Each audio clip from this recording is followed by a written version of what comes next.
Hey guys, Thomas from Team Sakurasou here, coming at you with some awesome news. We are getting a new TCG exclusive archetype, and the name of that is Gold Pride. Now, usually when we get TCG exclusives, it goes one of two ways. Either they're really good, like Burning Abyss was back when it was a TCG exclusive, which I believe it was, and something like Goaty, where at least it was popular, it has its fan base, people really like it. It's something unique. And then we get things like War Rock, which if you don't know what War Rock is, keep it that way. I mean, I always thought that was going to be awful. Everybody kept trying to tell me how War Rock Mountain was the best single investment of, I think it was 2020. And I just, one of the worst possible things I've heard of, and one of the worst archetypes I've had the displeasure of gazing my eyes upon. But now we have Gold Pride, which I'm not gonna lie, you guys, I keep wanting to say Gold Shower, and I'm really gonna try not to. So if you hear that once or twice in the video, just go over it, and please don't Google it. Do not Google it.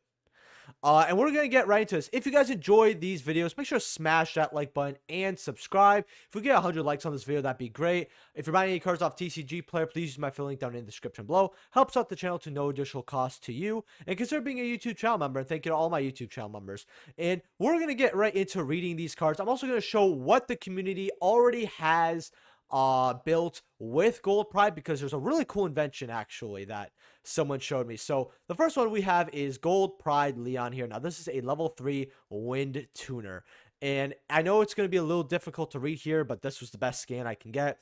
If your life points are lower than your opponent's, which they pay life points to do things, you special summon this card from your hand, and when it is summoned, you target a non-warrior Gold Pride monster in your graveyard, and you special in defense position, right? So basically, you're just able to just put monsters on board to do whatever, and this is a tuner. And then you are locked into Gold Pride monsters, though. So during the main phase, you can, as a quick effect, immediately after this effect resolves, Synchro summon a Synchro monster using only Gold Pride monsters you control. So this lets you just, it puts a tuner on board, it lets you reborn and just do a bunch of cool stuff, right? So pretty good. This card, which is Gold Pride Captain Carry, which I believe was probably going to be a secret rare, which I love the artwork for this. I really do. It kind of reminds me of a Tales of character. I don't know why, but I really like the artwork on these. Just a lot of love, as you could tell, put in. Your life points are lower than your opponent's. You special summon this card from your hand, which your life points are going to be opponent, so you're going to be able to special summon this. Now, the only thing I already don't like is that since they cost life points, and since your life points have to be lower than your opponent, this means that this deck has a big counter, which is time, right off the bat. If this card is summoned, you add a Gold Pride trap from your deck to your hand, and if it's sent to the graveyard, you could target a Gold Pride monster you control that was special from the extra deck. Banish up to 3 Gold Pride cards from your graveyard. If you do that, monster gains 5 attack for each card banished that this way, and that is a permanent boost. So once it's sent to the graveyard, you can boost the Synchro by 1500 essentially. So okay, I guess not too bad. Now you have Gold Pride Nitro Head, which looks pretty cool. I like the first two a lot more, but it is a level, I believe, 7 here. No, it's level 8. So now that we know it's level 8, this deck has access to rank 8s most likely. So your life points are lower, you special summon this card from your hand. So just a lot, every monster just summons itself just cuz essentially. And during your opponent's standby phase, you can special summon 1 token, which is a level 8, to your opponent's field. If that's it, to your field, I was about to lose it. But it can't be used as a link material, which is actually pretty nice. During your opponent's main phase, as a quick effect, you can target 1 token on the field, destroy that token. Also destroy all cards in its adjacent monster zone and spell and trap zones. So you can only use effective Gold Pride once per turn. So basically, you're able to block one of the extra deck zones. That's how I'm seeing it, because your opponent knows how to avoid zones. We've had Mech Knights and Imperm out for not decades at this point, but years at this point. Most likely, I'm thinking you put this in the extra monster zone. You cover your 1 extra monster zone, and they have to summon there, and that is the pop. That is what I am assuming. I could be wrong. But okay, so that's basically a pop during your opponent's turn, but it's a little specific here, and it's a free summon of itself. Then you have the Synchro, which is a level 6, which is Gold Pride Star Leon here, which looks pretty cool. This is a Thunder card, which is very interesting. But during the main phase, quick effect, you target face-up monster your opponent controls. This card gains attack equal to that target's original attack. So, yes, it has 2k stats on both attack and defense, but since it's going to gain attack, which already generically pretty decent. I mean, at least it's a level 6 that can beat over a lot.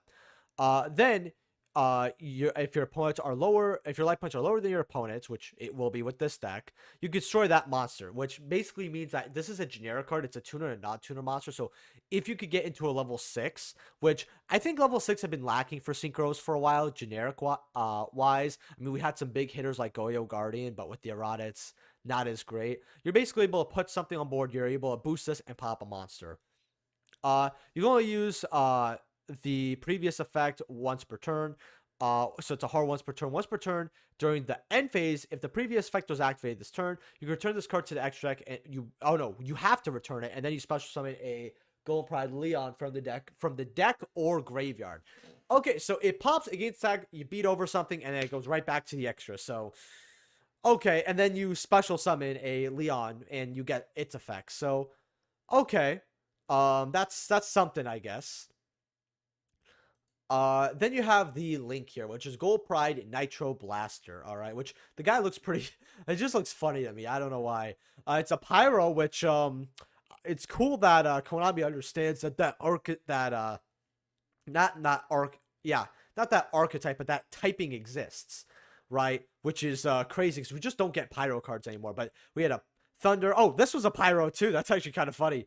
So I guess if we ever had generic Pyro support, which we never probably will, that's cool. So it's 2 gold prides with different levels.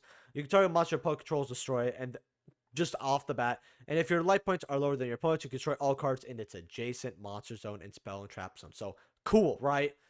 So this could be up to 2 pops. You can only use this, or more, I guess, technically, but you can only use this effect once per turn, and then once per turn, the end phase of this card activated the effect this turn, you return to the extra deck. If you do special summon a Gold Pride Nairo head from your deck or graveyard, which is this card right here. And then what's called during your opponent's standby phase, you special summon the token, and then you get to choose where, and then you get another pop. So this card, it's kind of like Unchained so far if it was good.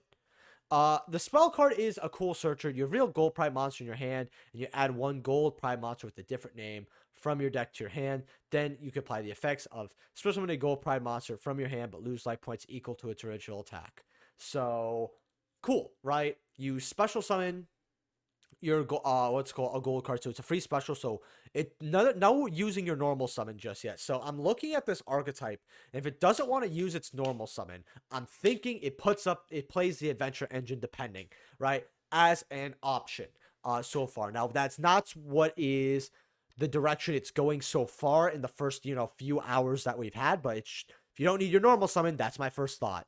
The fact that you have to have a Golden Pride monster in your hand kind of sucks, but at least you get the special.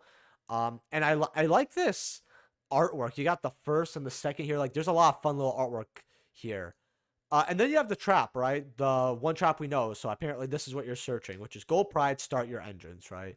If your opponent normal summons or special summons a monsters, target one of those monsters, you reveal 3 Gold Pride monsters from your deck. Your opponent randomly picks 1 for you to special summon, shuffle the rest into the deck, and then destroy the targeted monster. It could be trap tricked so far. It's searched with the 1 monster. Whenever your opponent summons, essentially, you activate this. You destroy the target monster, but you get to special a random, golden corral card. Okay, at least I didn't say what I thought I was gonna say. Gold Pride, right? That's a pretty good trap, actually. I mean, it trades itself out because it pops a monster, and then you get a free special of a random 3 you pick, but you could just pick 3 of the same. So that's, how you kind of get past it. I mean, if you already have 1 copy, your opponent has a 1/3 chance of missing it, but then you choose the second best option, and you get an effect on your opponent's turn. That's really good. This is a very good trap, and what I love is it doesn't have like all this wall line of text. It's just a good trap, right? Very strong, actually. So far, a lot of people have been dissing this archetype, and before I'm going to show you what's right over here, I think this archetype is good. I mean, it has ways to pop cards, it has ways to pop your opponent's monsters, and it plays through negates. And it can beat over things at the very least, right? Interruption wise, again, it's just pop so far, but let's say you have the adventure engine because you don't need your normal summon. From my first impression here, doesn't seem like the normal summon's that important. That's pretty good, right? And then you could combine it with something else. I don't know why people thought this archetype was bad so far. I think it's pretty good. This is what we have revealed. So if Konami gives it support in the next set, I think it's Cyberstorm Access. That'd be great because I'm really tired of Konami giving announcing an archetype, giving it a couple things to work with, and just abandoning it and just to see how it does. Like, no, we are at the point of Yu-Gi-Oh where if you're not releasing a tier 1 deck out of the box, that any other archetype is going to need support. All right, and I think that's why TCG exclusives have been doing that as great lately. At least Goki has a fan base, though. So far, I don't know this person, but Lithium 2300 here. Random hand and first turn board with the new Gold Pride cards featuring Punk, right? So Punk's a cool engine. The board, he actually tells us it, which is really nice. It is a spell negation with the with the level 8. Cool, right? Monster negation. Okay, so it's 2 negates, 2 pops, Synchro, and the trap, which we went over the trap, which the trap's can also special summon, right? Which is really great. 1 pop with level 8. Zones are important, which is true. You see how he left this zone here open so that when your opponent summons something, he knows exactly what interrupt to use.